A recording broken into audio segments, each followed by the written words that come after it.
ازيكم حبايبي؟ عاملين ايه؟ اختي وحبيبتي وصاحبتي طلبت مني طلب صغير، قلت اعمله لها. عملته. طلع بالمنظر ده، شوربه تجنن وتدفي وحلوه قوي، طعمها خرافي. تعالي شوفي الفيديو وشوفي بتتعمل ازاي، وتكاتها ايه، وحركاتها ايه، والحاجات اللي بتنضاف لها ايه عشان تطلع بالجمال ده كله. تعالي شوفي. بس قبل اي حاجة ما تنسينيش في لايك وشير وسبسكرايب للقناة لو اول مرة تشرفين عشان يوصلك مني كل جديد. السلام عليكم ورحمة الله وبركاته. ازيكم حبايبي؟ عاملين ايه؟ يا رب دايما تكونوا بخير. النهاردة طلبت مني واحدة غالية عليا قوي قوي قوي، ست فاضلة عندها قناة. انا مش هقول ان هي غريبة عني ولا حاجة، دي اختي وحبيبتي. قناتها اسمها انا وحياتي. محتواها حلو قوي، كويس جدا. محتوى ديني اجتماعي ثقافي. صراحة لو دخلتوا المحتوى بتاعها والقناة بتاعتها هتستريحوا لها جدا. قناة انا وحياتي طلبت مني ان هي عايزة تشرب شوربة يكون طعمها حلو كتير، يعني هي عايزة تشرب شوية شوربة كده يكون طعمها خرافي وحلو وهادي في نفس الوقت وتكون صحية. طبعا انا ما اقدرش ارفض لها طلب، وهعمل لها النهاردة شوربة لحمة تكون صحية وحلوة وخفيفة على قد ما نقدر، ويا رب يا رب تنال اعجابها وتنال اعجابكم انتوا كمان. معايا لحمة بقري. لو مش هحكمك بكمية معينة، الكمية اللي عندك. طبعا هي طلبت مني شوربة بس ما حددتليش هي شوربة لحمة او شوربة فراخ، فهي اصح حاجة وانا بحب يعني اكتر شوربة بحبها هي شوربة اللحمة. قال لي ان كانت بقى لو مثلا مع فراخ بلدي بتبقى شوربة بقى يعني إيه زي ما بنقوله كده حلوة قوي، شوربة الفراخ البلدي. وشوربة اللحمة طبعا لا يعلى عليها. فانا النهارده هعمل لها شوربة لحمة، وزي ما هي عايزة لو حبت شوربة فراخ بعد كده ابقى اعملها لها ان شاء الله. معايا لحمة اهيت المقدار اللي انت عايزاه. معايا بصل جوليان صغير. معايا معلقة صلصة او تسبيكة اللي هي تسبيكة المكرونة العادية ديت، او الصلصه اللي انت بتبقي مخزناها زي ما انت عايزه وزي ما يكون. معايا كمان طماطمتين، طماطمايه وطماطمايه متقطعه، واحده متقطعه واحده زي ما هي تمام. معايا مكعبين زبده. معايا فصين 3 كده حبهان، على 4 فصوص 5 فصوص كده مستكه، يا رب تكون باينه تمام. المستكه حلوه قوي تخلي للشوربه طعم ملهوش حل. معايا كمان معلقه سكر، علشان خاطر السكر بيساعد ان اللحمه تستوي بسرعه، وانا بحب اسوي اللحمه على نار هاديه. عايزه تشربي شوربه حلوه وتاكلي لحمه حلوه يبقى تبقى على نار هاديه. معايا معلقه فلفل اسود، ومعايا هنا كمان ورقتين كده 3 ورق لورا. انا هنا مش هحط الملح دلوقتي، هحط الملح اول ما احس ان اللحمه خلاص فاضل لها زي 10 دقايق وتستوي خالص، يبقى انا مش هحط الملح دلوقتي عشان لما الملح ما بيخليهاش تستوي بسرعه. وكده معلقه السكر دي زي ما قلنا هتخليها تستوي معاكي بسرعه. هنروح بقى للبوتاجاز ونشوف هنعمل ايه، وهتشمي ريحه وتشربي شوربه مفيش احلى من كده. وبكده حبايبي انا جيت اهوت على البوتاجاز. هنزل باول حاجه كده معايا مكعبين الزبده تمام. طبعا انا سخنت الحله بتاعتي كويس عشان انزل على طول بقى بالايه، باللحمه اول ما الزبده تسيح.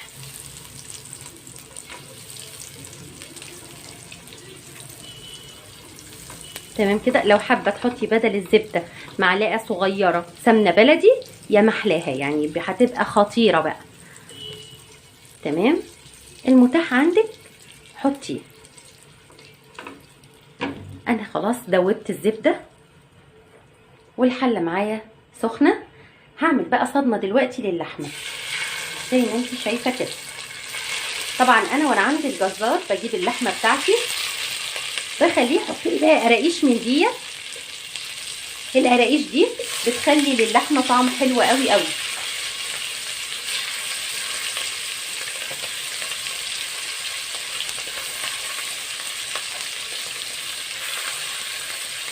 بصي القراقيش اهي بحطها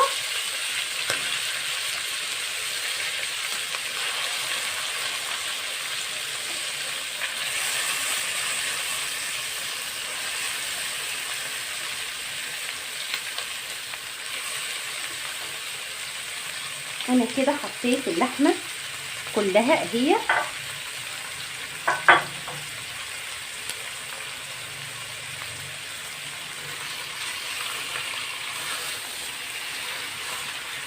هنزل دلوقتي عليها بقى بالفلفل الاسود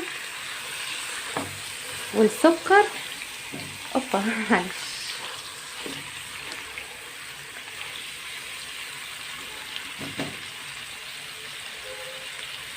اهي هنزل دلوقتي بقى بالسكر والفلفل الاسود وورق اللورا. تمام كده.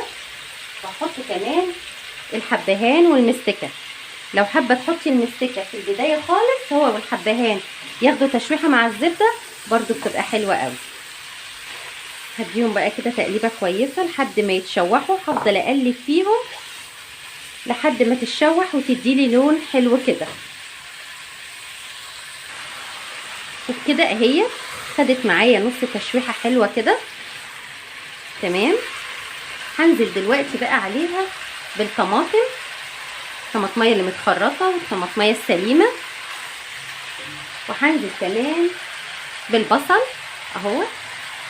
لو حابه تقللي البصل عن كده مفيش مشكله، بس انا بحب البصل اللي بيبقى في الشوربه، بتخلي ريحتها حلوه قوي وطعمها حلو. تمام كده. وهنزل كمان بمعلقه الصلصه.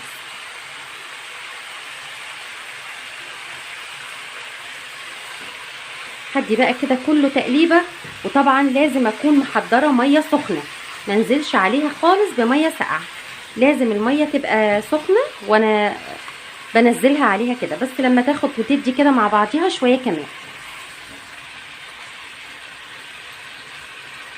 سيبها كده شويه تاخد وتدي كده، وبعد كده هنزل طبيعي بقى بالميه السخنه عليها. وبكده حبايبي اتشوحت اللحمه معايا هي بكل المكونات اللي احنا حطيناها. هنزل دلوقتي عليها بقى بالميه المغليه اهي. بسم الله. دي ميه سخنه زي ما قلت لكم. هغطيها بقى خالص كده بالميه. انا كده اهوت غطيتها كده، هي اتغطت اهيت معايا بالميه. ههدي بقى النار عليها واغطي عليها لحد ما تستوي براحتها. اكون انا عملت طاجن رز كده فلاحي حلو وهقدمها معاكم. وكمان بفكر اعمل فته اهوت. انا غطيتها اهو. بصوا الحبهان، الحاجات دي منكهات وحلوه قوي، تخلي الشوربه بتاعتك حلوه وتجنن. هغطي بقى عليها على نار هاديه لحد ما تستوي براحتها خالص، واكون انا كمان خلصت بقيه الاكل بتاعي. وبكده حبايبي تكون اللحمه بتاعتي استوت والشوربه بتاعتي كمان خلصت. بصي لونها حلو ازاي، بصي شكلها جميل ازاي. ده يمكن كمان الاضاءه ظلماها شويه. بصي لونها، مش عايزه اقولك بقى ريحتها عامله ازاي ولا طعمها. هحطها بقى وانزلها في طبق التقديم ونشوفها مع بعض. وبكده حبايبي تكون الشوربه بتاعتي خلصت النهارده، والوصفه كمان اللي معاها انا عملت قدمت وياها فته. بس انا ما بعملش الفته بالصلصه الحمراء، انا بعمل الفته يا دوبك بحمص العيش واحطه في القاعده، احط عليه الرز الفلاحي اللي انا بعمله في الطاجن، وبعد كده باجي جايبه الطرنشات الثوم دي حطاها في حته سمنه بلدي، وحاطه لاول ما تتحمر كده باجي نازله عليها بمعلقتين خل ابيض. بس كده خلاص. وحمرت كمان من اللحمه علشان ما تبقاش كلها في الشوربه. بتمنى ان تكون وصفه النهارده عجبتكم وتنال اعجابكم، ويا ريت اكون عند حسن ظن ست الكل صاحبه قناه انا وحياتي، واكون اديت الغرض اللي هي عايزاه مني. بتمنى ان الفيديو يعجبكم، ما كنش ضيفه تقيله على قلبكم. بشكركم، كنت معاكم انا سونسون فودز. وما تنسونيش بلايك وشير وسبسكرايب للقناه لو اول مره تشرفيني. كنت معاكم انا سونسون فودز.